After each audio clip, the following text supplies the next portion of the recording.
Welcome to the WOVA Circle, real talk on fertility, wellness, and trying to conceive. I'm Gabie Peytchev, founder of WOVA Health and fertility educator. This podcast is your community space for navigating the path to parenthood with evidence based insights, authentic conversations, and genuine support. I'm dedicated to being here with you through every part of your journey. Welcome to the WOVA podcast. I'm your host, and today I'm joined by Dr. Rob Brown. Okay. Dr. Robert Brown is the Vice President of Scientific Research and Clinical Affairs at the Environmental Health Trust.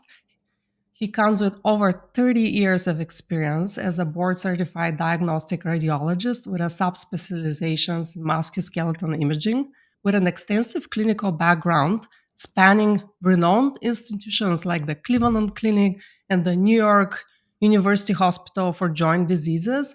Dr. Brown has interpreted imaging for more than 400,000 patients, allowing him an experiential view into how diseases and injuries manifest and progress within the human body. Before we dive in, I want to mention that today's conversation was inspired by Deborah Davis and her book Disconnect. I completely love it. It was a really eye opening resource for me about what the telecommunications industry doesn't always share with the public. I used to work in the telecommunications industry for 5 years. So there were certain things that I could definitely confirm when I was reading the book. And we'll dive into that as well. Dr. Brown, thanks for being here. Welcome. Thank you very much. Happy to be here. So let's start with the big picture. Most people are surrounded by wireless signals all day: Wi Fi, cell phones, Bluetooth, all the different smart devices at home. But most people have no idea how much their exposure has increased, or that these technologies have never really been tested for long term safety. From your research, what's the most important thing people are missing about EMF exposure? And let's clarify also what EMF stands for. Yes, thank you. EMF stands for electromagnetic fields.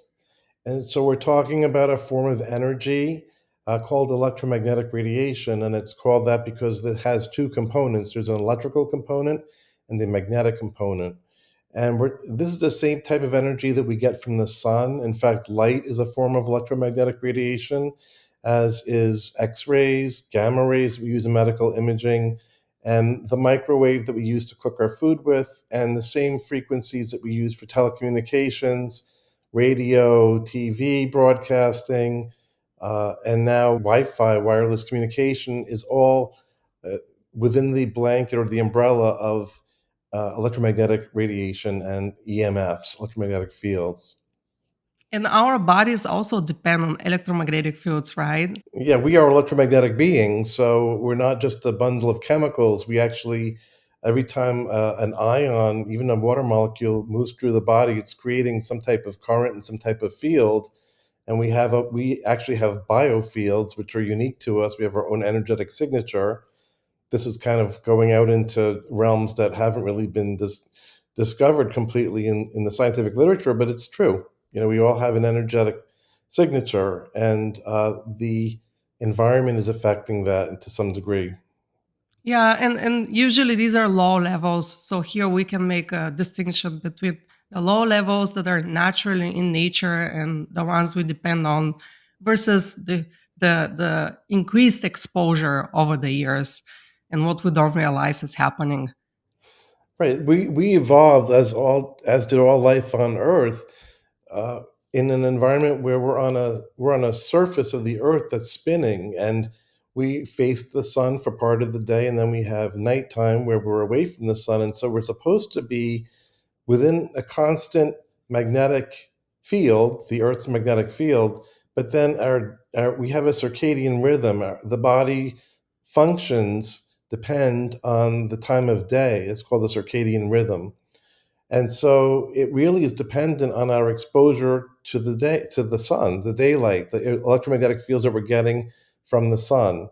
And in the natural environment, that's only periodic. That's only during a part of the day. But what we're doing with all of this radiation is we're creating a world where, in fact, we have it's almost like we have a sun that's in our bedroom because it's a source of energy. It's creating radiation and it's exposing us to energy 24/7, not just during the time that we're supposed to be exposed to it. Yeah, yeah. So there's no question that electromagnetic fields definitely affect us. So there's obviously, I mean, it must be common sense that if you increase that radiation multiple times, there must be a huge effect. There's an effect, yes. What that So effect is dependent on the person. We know that the radiation causes something called oxidative stress, which is a complicated term, but what it basically means is the body's cells that are being exposed are kind of going out of balance. So they end up with too many molecules called reactive oxygen species, which are looking for electrons, and they make the cell a little unstable. And if they don't get those electrons from suitable molecules, they can cause damage to the wow. cell, and that can cause disease. So we're living with an increased number of diseases that we probably wouldn't have to if we were more cognizant of this type of energy causing them. Including infertility, it's been identified as a chronic disease as well. The infertility rates have been dropping globally by, on average, 1.5% a year. So by 50% over the last 50 years. That's a huge drop. Right, And we're talking about miscarriage rates going up at the same rate. We're talking about sperm counts going down at the same rate. So right, both female and male fertility has been affected. right, And I think a huge impact is basically EMFs are definitely making a huge negative impact on fertility. I spent 5 years in the telecommunications industry. I worked at different large companies, and that experience completely changed how I see all of this. I was part of projects that built small cell antenna systems in San Francisco, in other areas in the Bay Area, Berkeley, Oakland, East Bay.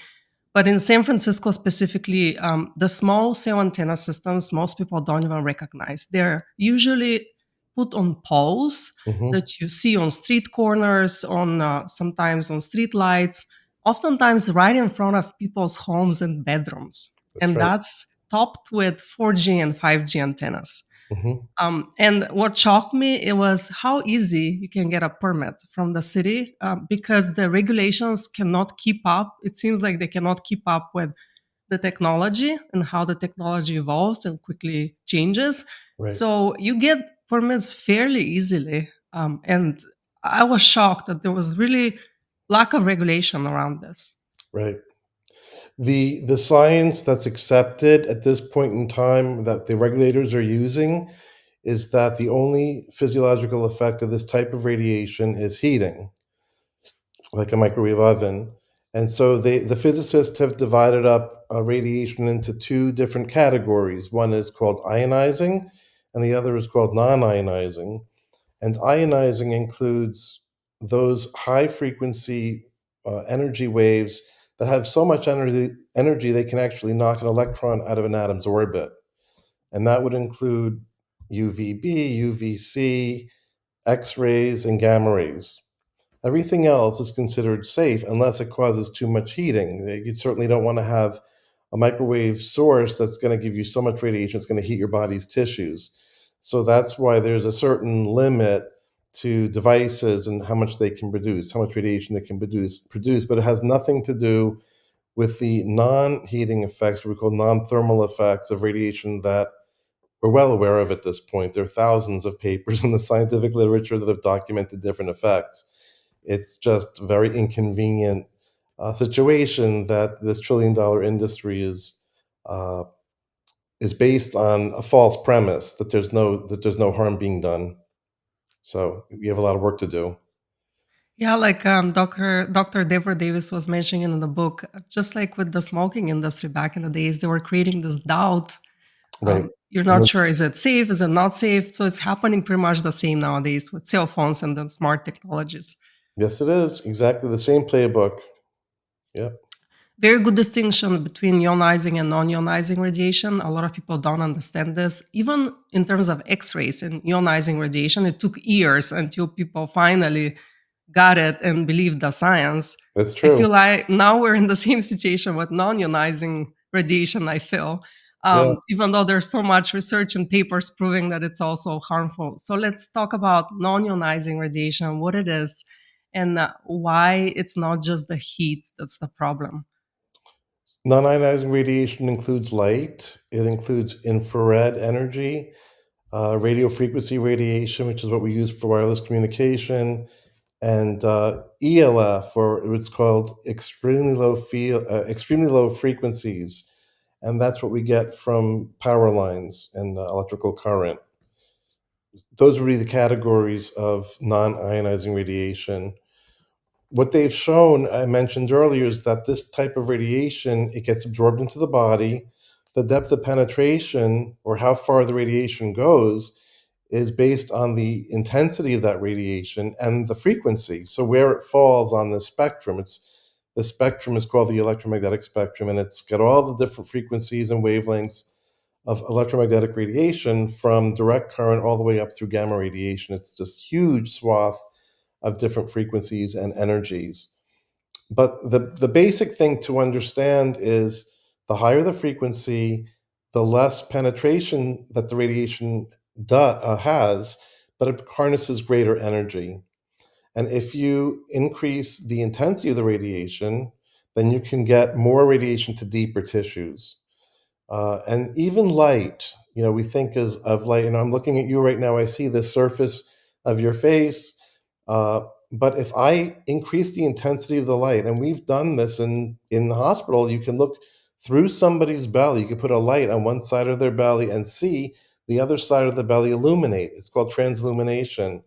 And we do that to see if somebody's got a fluid buildup in their belly. So even light can penetrate through the body. It's not if at a certain intensity. The body is not. It's not impermeable to energy. So, but we are protected with the different chemicals in our skin, so that light doesn't penetrate too deep into the body under normal circumstances. We don't have any protection to microwave radiation. We didn't evolve with microwave radiation in the environment, so there's no physiological adaptation to protect against it. And it takes thousands, if not millions of years for people to adapt. Like what's happening right now is in a matter of what, 50 years, less, more. Yeah, It's too quick. It's too quick. but yeah, there's no way to evolve in this time frame. So what's happening is, I've like I mentioned, I've read lots of the papers to show different effects, and you have to understand some of the experiments have been done on mice and small rodents and animals, and if you consider that we're talking about penetration depth, then it's not necessarily apples to apples if you're going to try to extrapolate that data to a human, because let's say somebody did a study on mice and found that the liver was affected, or some organ was affected. Well, that might only be a few millimeters deep to the skin surface in a mouse, but in a human, that could be 2 centimeters or deeper. So that radiation might not reach the liver in a human. Mhm, So, mhm. there are a lot of considerations when you're talking about radiation that aren't the same as if you're talking about a biochemical toxicant, for example, where you ingest some type of poison or a chemical toxin in the environment that then circulates through the blood and it has a systemic effect. It's not based on a source of radiation, penetration depth, and then absorption. And I assume that's why it's also harder to research because it doesn't have that immediate effect. Sometimes it takes years until it manifests and turns into cancer, for example. That's true, but I did some research this past year where we did show an effect that was pretty immediate, which is it's causing quite a stir because it is one of the first experiments to show cause and effect in vivo, so within the body, Mhm. and that was we exposed somebody to a cell phone for 5 minutes and looked at the blood before and after using ultrasound, and we showed that the blood went from a normal state into something called rouleau, where rouleau formation is where the blood cells stick together like a stack of coins. And on ultrasound, I've seen rouleau before, but it's been really, really rare. In fact, when I first came out of my residency program back in '95, which is a long time ago now, uh, I almost never saw rouleau. It was, if you saw it, you associated it with a chronic disease state such as multiple myeloma or hypergammaglobulinemia, some type of disease state where the blood was abnormal. And the rouleau formation could indicate that there was an increased risk for strokes, for heart attacks, for ischemic limbs, for blood clots. It didn't mean that these people were going to get that necessarily, but there was an increased risk for it. So, what we showed with this ultrasound study was that I did an ultrasound of the back of a leg on this a volunteer and then exposed the back of her leg for 5 minutes to a cell phone and then re imaged, and the blood went into a low. And that's pretty, it's very, very significant, very, very significant finding. And since that was published earlier in this year in a journal of Frontiers in Cardiovascular Medicine. Since then, I've looked at 40 additional subjects, and I'm finding that people are in rouleau during the day. They're being exposed to radiation from their environment, their cars, their cell phones, their routers, their friends, wherever they are going during the day.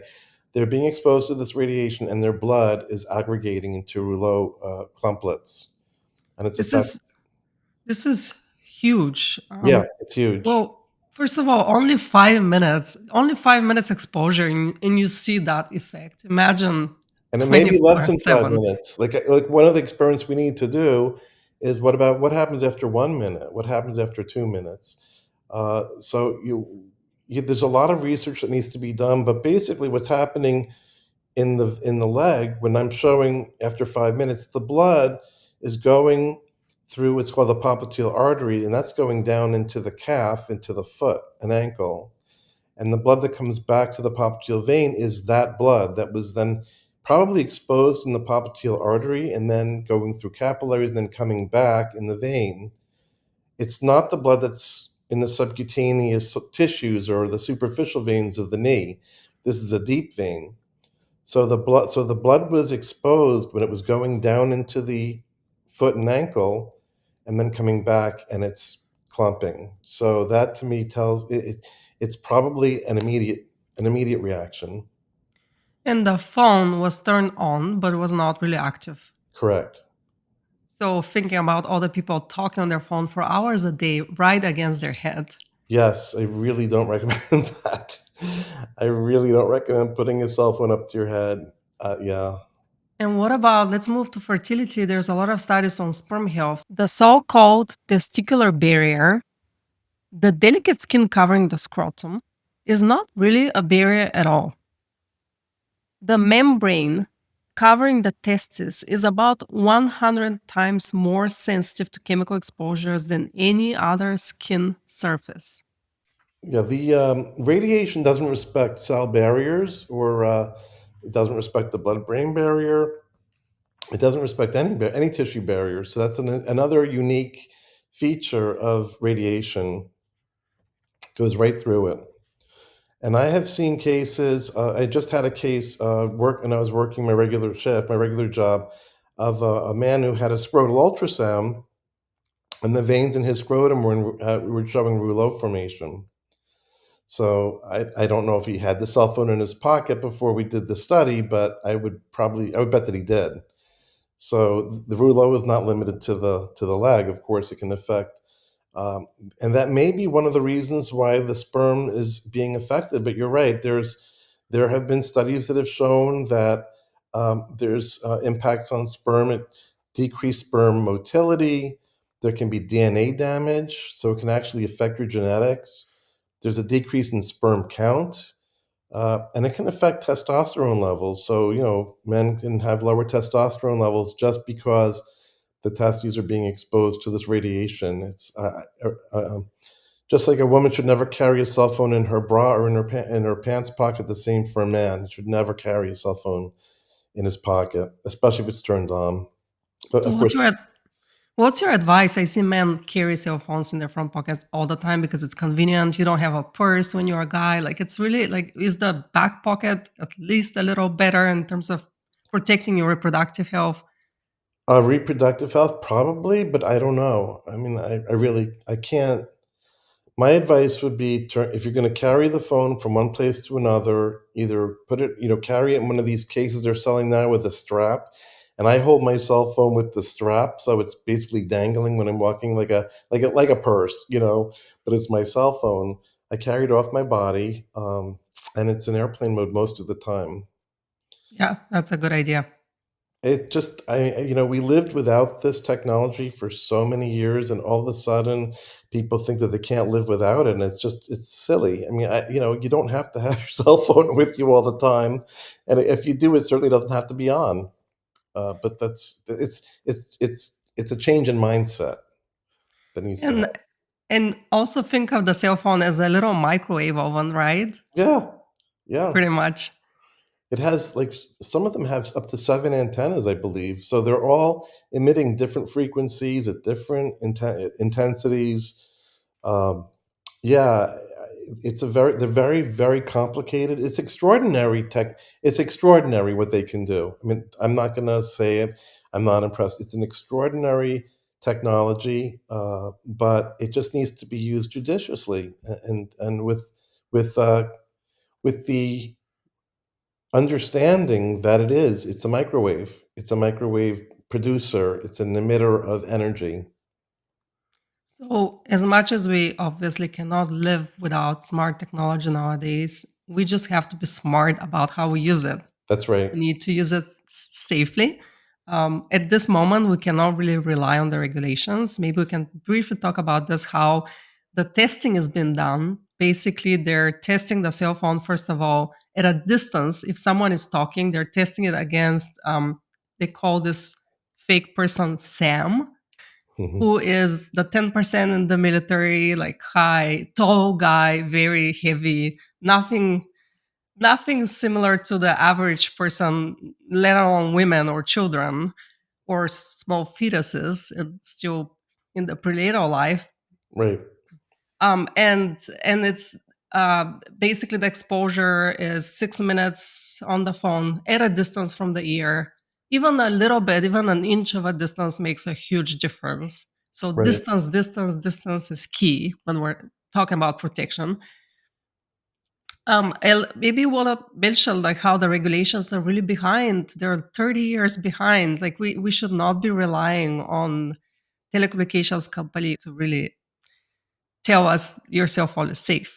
Well, as we talked about earlier, the test with SAM is to determine this what's called the specific absorption rate, or the SAR, and that is determining how much heat is being produced in the tissues by the device. So as we said, that's kind of a red herring. Just looking at a heating effect is missing the point. Uh, of course, we don't want to be heated from this technology, but there are non-thermal effects that these regulations are not considering. And so, yeah, it's ludicrous that they're using this gigantic phantom. They're Plastic. covering, they're filling this mannequin's head with this jelly that's supposed to simulate the electromagnetic or the properties of the body's interior, um, so that for calculations they can do their calculations and figure out the SAR. But of course, radiation reflects off of surfaces. It can become refracted if hits a certain surface. It can accumulate in areas of the body depending on the anatomy. The head is a very, very complicated. That was the most complicated part of anatomy when I was doing my anatomy class way back when. Learning the anatomy of the head and neck is incredibly difficult. And it's very, very complicated, and to think that they're simplifying that anatomy by just filling the head with this goo, and saying that that's somehow representative of the body is it's totally inaccurate. Ridiculous. It's ridiculous. It really is ridiculous. But how else do you do it? I mean, you can't put probes in somebody's brain, and as soon as somebody's dead, like if you had a cadaver, the dielectric properties of the brain change because the water content changes.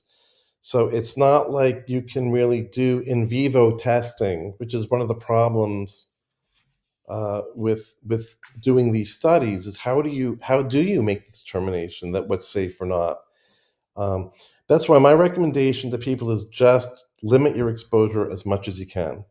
Don't put devices on your lap. Keep a distance from your body as you separate yourself from the emitter, whatever it happens to be, whether it's a laptop or a tablet or your phone I would never wear AirPods, but any of these devices that you can put at a distance from your body. As you double that distance, you're decreasing your exposure by three quarters. So that's significant. So even just a couple of inches is a lot less exposure than having that device against the skin.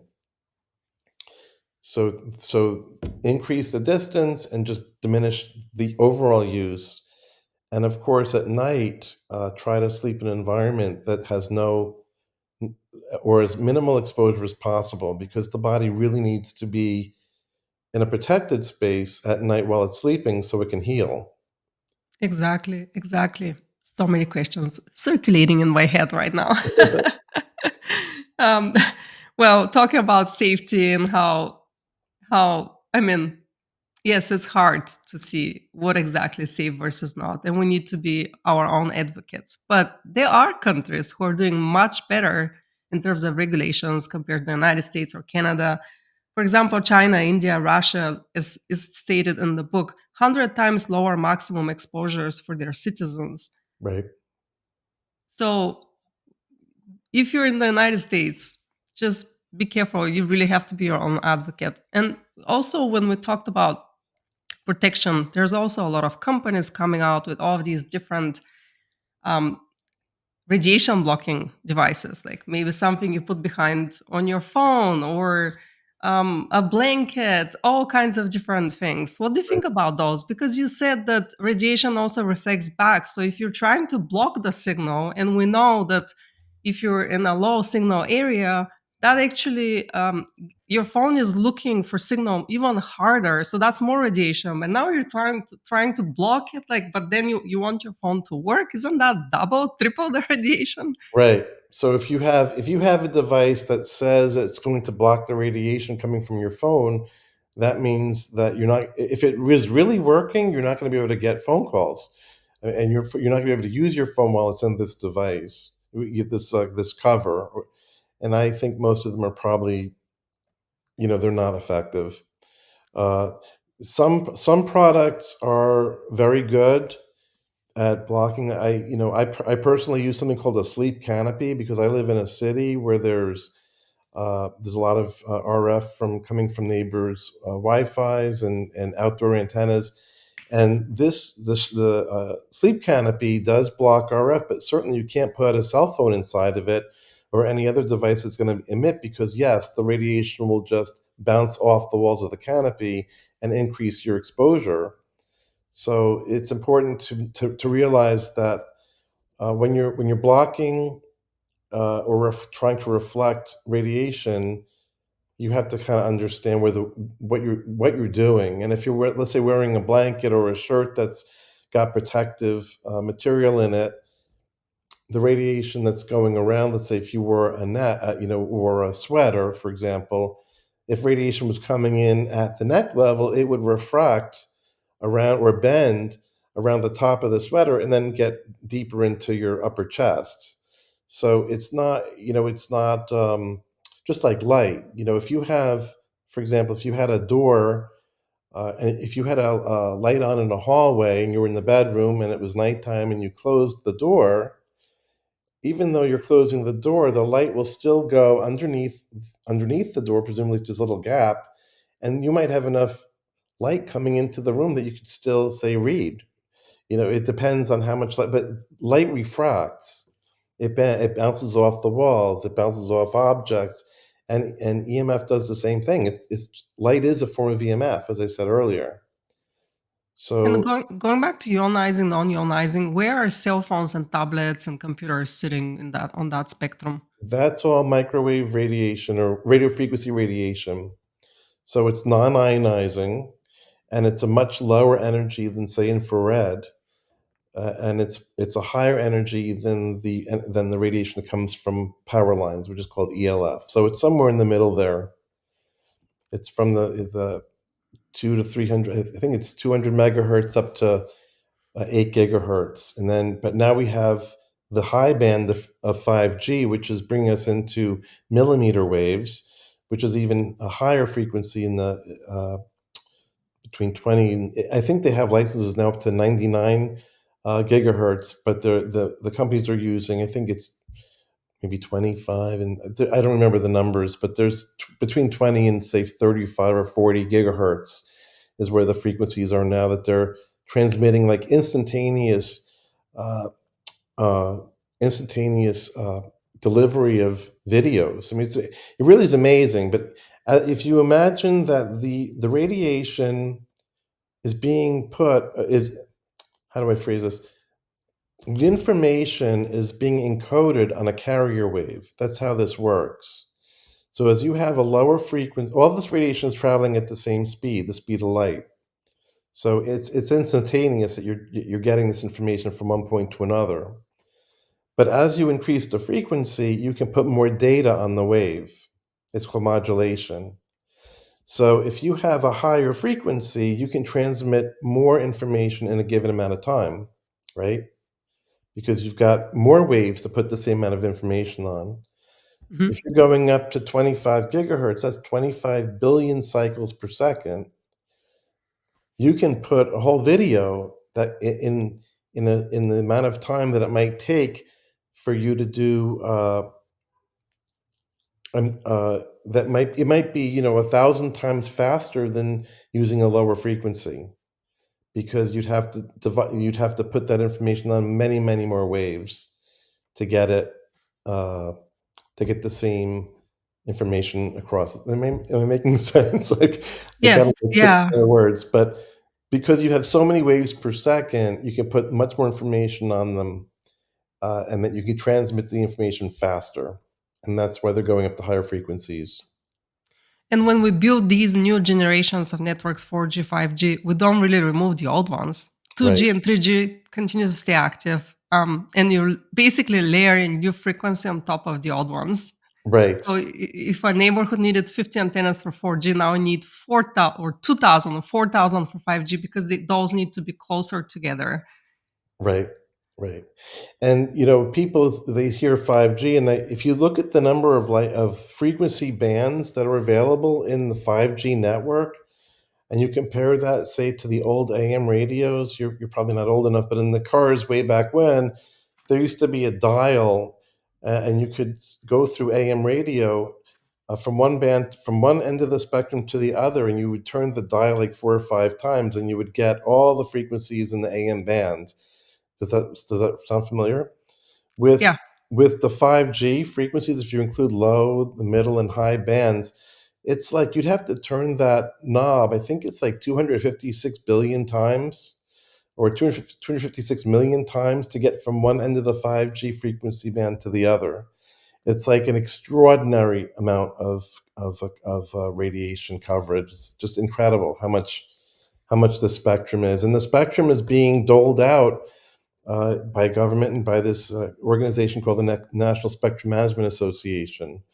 So this is big business. It's really there's a lot of demand for frequencies, and yes, where they're using, like I said, these cell phones have many different antennas. So they're all operating at different frequencies. You might have one antenna is the one that you use to do your tapping when you pay at a vendor, and you want to just use your phone to make a payment. That's one antenna. Then you have your Bluetooth antenna. Then you have the antenna for your cellular data. Then you have your 5G antenna. Then you have your GPS antenna. Then you have it just goes on and on and on. and they're all there. If you don't turn them off, I turn most of mine off unless I'm using them. So if I if I'm going to be someplace where I need to use Bluetooth, then I'll turn the Bluetooth antenna on, and then I turn it off when I'm done. So I'm not getting that extra radiation for no reason at all. Yeah, yeah, and I know sometimes it seems like, oh, that extra work, but it's really about building healthy habits. It's Right, not really that big of a deal. right. It really isn't. It's just the default on these devices is to have everything on, but it really doesn't have to be. So And your computer too. A lot of people work on their computer all day long. What you can do is just buy an Ethernet cable. They're not expensive. They have very long ones too. So even from one room to another, and you can attach it to the router, and right, you don't get any radiation. And you turn off your Wi-Fi on your right. computer. That's what I do at home. And you kill the radiation right away. That's right. That's right. You go up and you turn off the AirDrop, turn off Bluetooth, turn off the Wi-Fi, and you just hardwire the computer, and there's no radiation. That's right. We so talking about 5G, the exposure. Since I've worked in that industry as well, the telecommunication companies, they don't share their networks, so you could have a cellular tower with multiple antennas. That's another problem because now you have multiple telecom companies with all of their antennas. That's right. That's right. Right. So and it's additive. So as you increase the number of antennas, you're actually increasing the amount of radiation that you're getting from them. It's additive. So So, what are you seeing in terms of health effects? In the book, I'm reading about increased cancer risk, reproductive health, brain health, oxidative stress, cellular damage. And how is all of this connected? Because when we talk about fertility, we should not be focusing only on the reproductive organs, it's about the whole body. So, even if you're increasing your brain risk, brain cancer risk, in the book, Deborah Davis was talking about how radiation is, like you mentioned too, it's basically breaking the blood brain barrier. hmm hmm And how is that impacting conception? Because what that means is that everything that's circulating in the body right now, you're getting exposed to, like alcohol, drugs, everything that's circulating in the body is getting into your brain because the radiation is breaking that barrier. Otherwise, you would have that protection.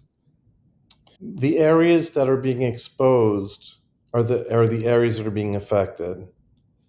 So it's not the entire brain, it's a part of the brain. And I'm not sure how long that effect lasts. So some of these things we just don't know yet. But I Yeah. can tell you that there is an increased incidence of neurological diseases, Alzheimer's, Lewy body dementia, Parkinson's, and so these all have something in common, and that is they are associated with abnormal protein aggregates in the brain, in the neurons, in the cells, in Mhm. the brain. And abnormal protein aggregates are the result of oxidative stress. So, uh, kind of thinking backwards, well, we said oxidative stress is caused by EMF, among other things. But if EMF can go through the blood brain barrier and other toxins don't, then here we are at a situation with, well, is EMF one of the reasons why we have this increasing incidence of these neurodegenerative diseases? I think that it is. There's another disease called amyloidosis, which used to be extremely uncommon, and it's becoming much more common. It's another disease caused by abnormal protein aggregates. So there are diseases, this is kind of getting into the weeds a bit, but the idea of oxidative stress is kind of the precursor to a lot of different diseases, including cancer. Uh, Yeah. and so, it doesn't mean if your cells are going to oxidative stress, it doesn't mean you're going to get one of these diseases.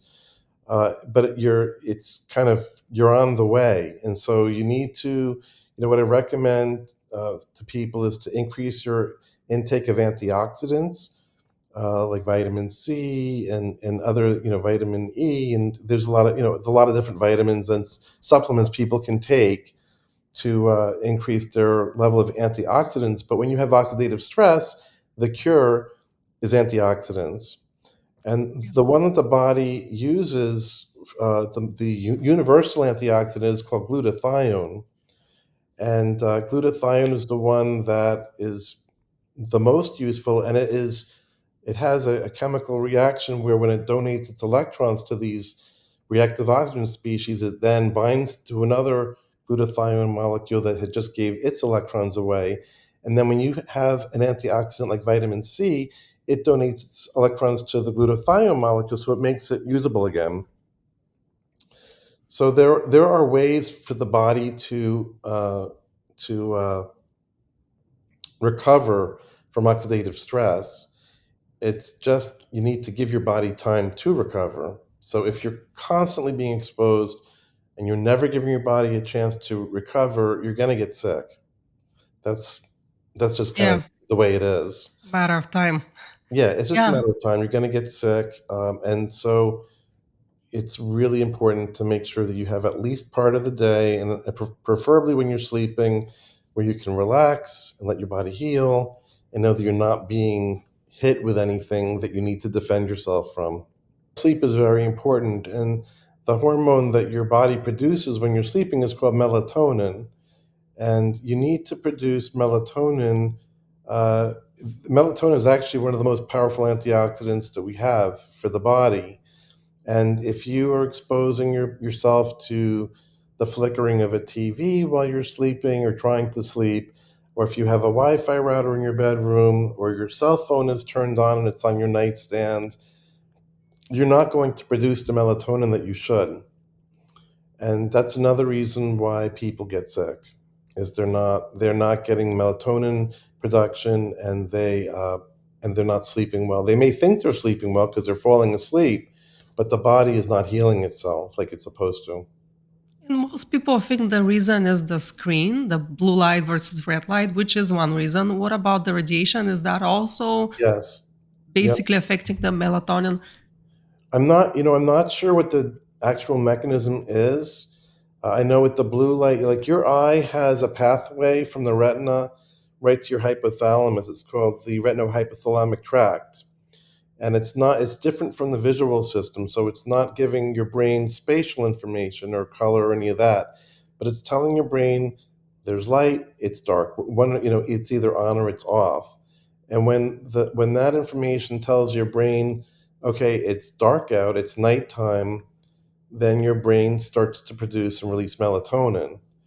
The blue light, of course, that when you see blue light, your brain thinks that the sun's out in the middle of the sky and you're looking at a blue sky. You think it's the middle of the day. That's why blue light's so bad for you at night, because your body gets confused, your brain gets confused, and you think it delays your melatonin production and release by many hours, because once you've seen blue light, the natural cycle of the sun, you start with red light, then you see blue, and then you see red when the sun sets. And then that kind of cues your brain that, okay, the sun's setting, we're getting ready for nighttime.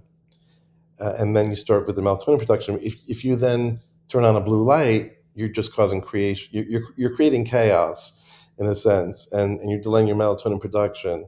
So it's important to watch, to watch your light exposure at night.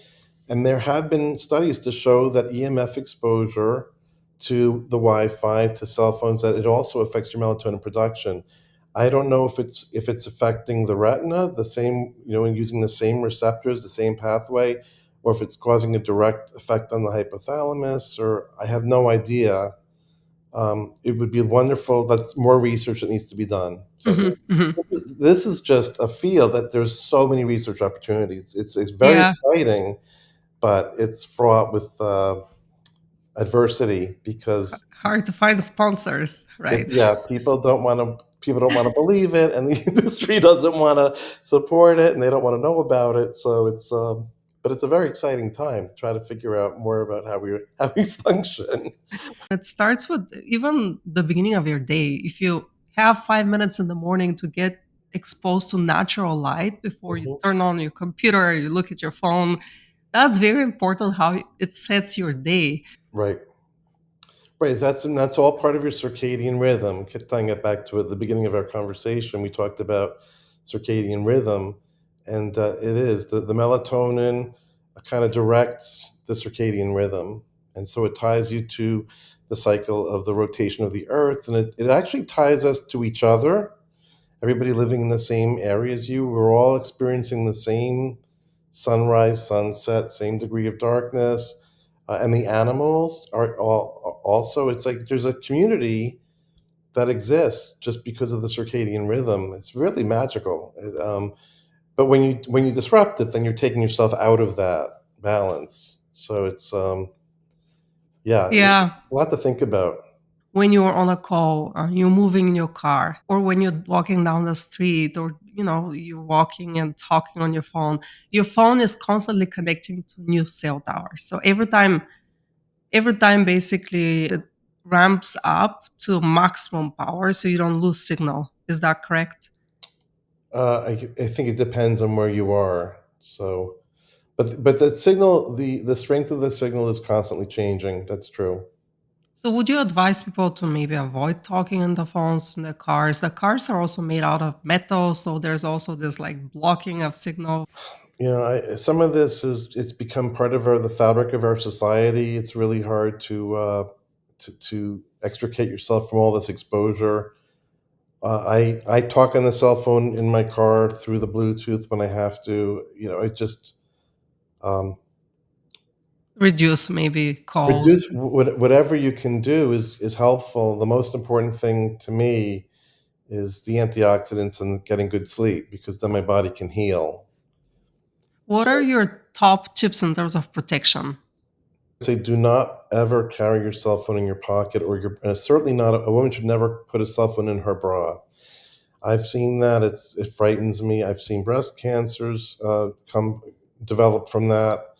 There was one study that came out with I think there were four subjects and they each carried a cell phone in their breast and he had documented that the cancers, they all had the same amount of cancer, same type of cancer, and there were multiple cancers, and they were all underneath where the cell phone had been.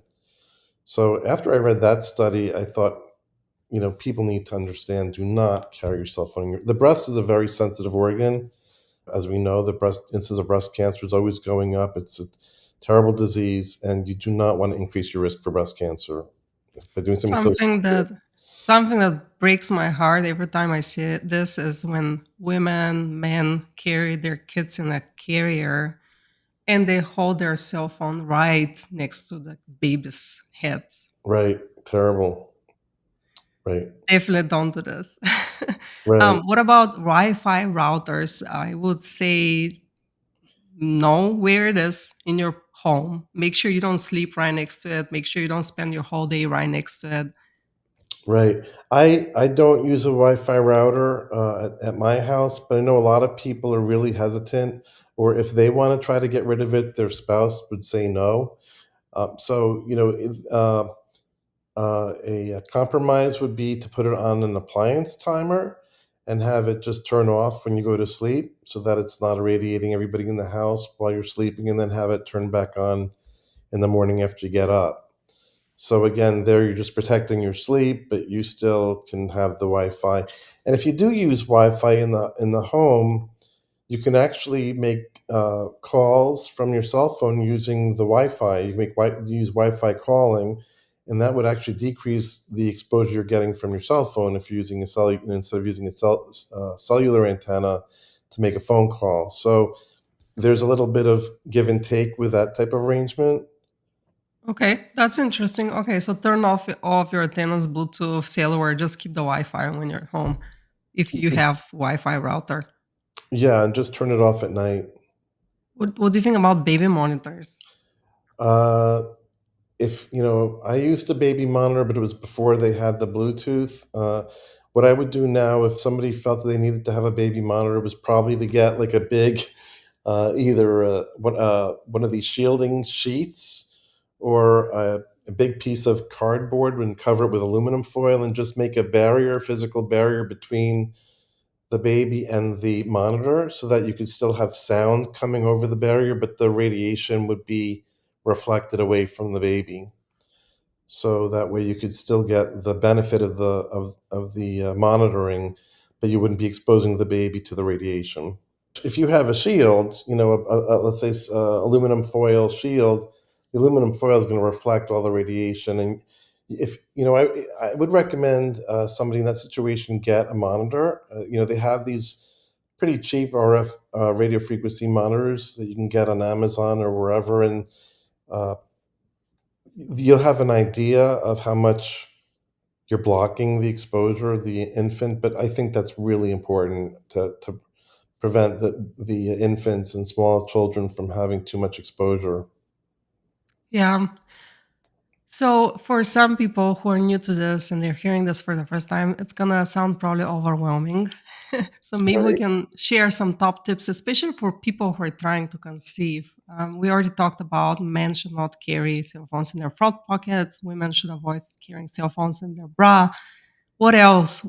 There were actually multiple studies about how even talking on the phone, men who are talking on the phone for more than 2 hours a day, that can affect their sperm. Some people have to be on the phone all the time for work, so maybe using speakerphone I versus always use speakerphone. Yeah.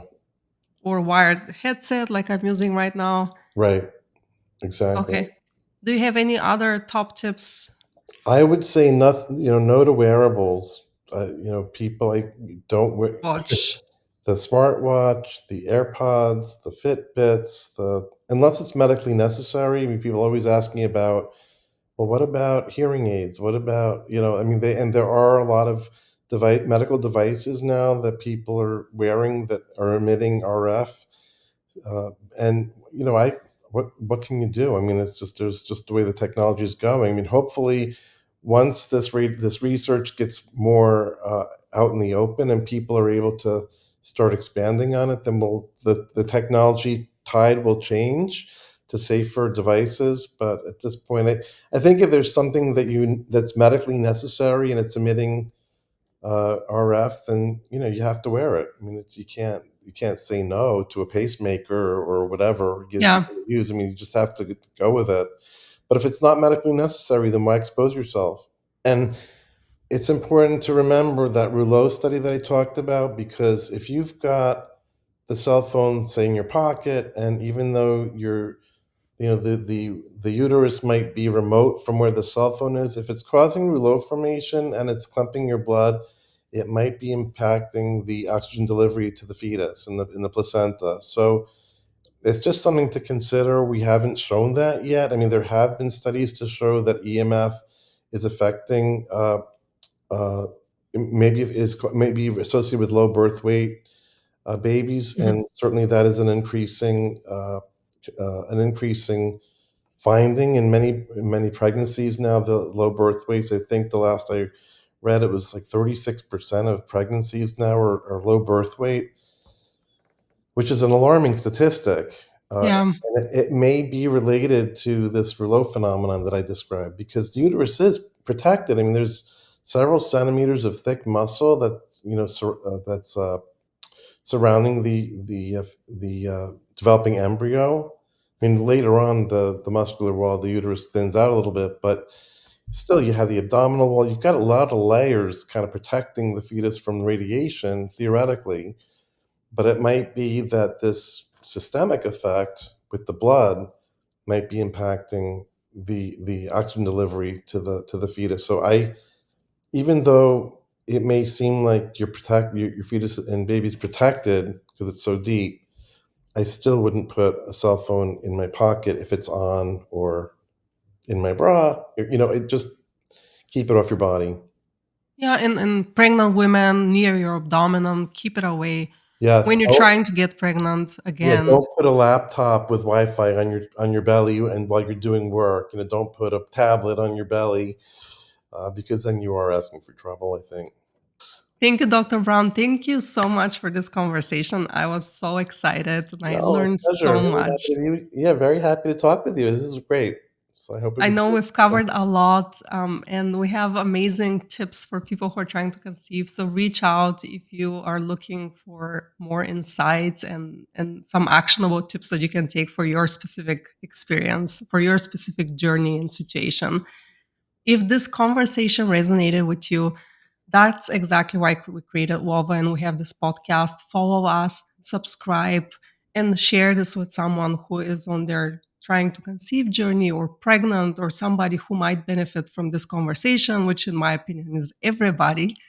Our mission is to help people, especially people who are struggling with infertility, parents, pregnant women, children, and we want you to understand the invisible environmental exposures and be able to make informed choices.